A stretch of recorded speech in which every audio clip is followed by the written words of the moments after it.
台北市府按說明年1月要來推出過來加菜金，而且是無排付條款的。只要是台北市的婦人人生產了後，這市府攏會補助你3萬塊，讓你做過來。台灣的人口已經連續31個月是負成長，7月全台灣出世的紅嬰仔敢若剩7000多個，甲去年同期比減15%。面對這款少子化的問題，為着鼓勵生囝，台北市政府創全國大省，打算在明年推出過來加菜金，然後就是會補助的政策。台北市長蔣萬安強調，這項補助無排付的限制，只要是婦人人生產了後，都會當摕到3萬塊的補助。我想今天我們推出月子加菜金，就是除了減輕很多爸爸媽媽家庭的負擔，更重要，我們要讓所有的媽咪安心，好好的愛自己，這也是對 baby 最好的愛。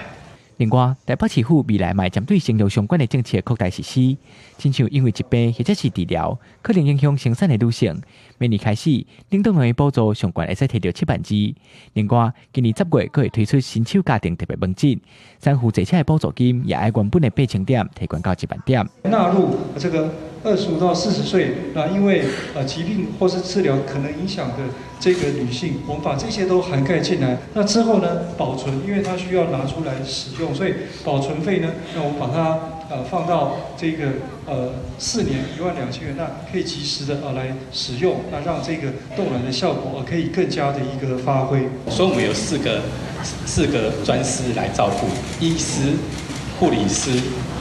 營養師，還有社工師。所以我們在10月份會開始每周2診，在婦幼專責醫院，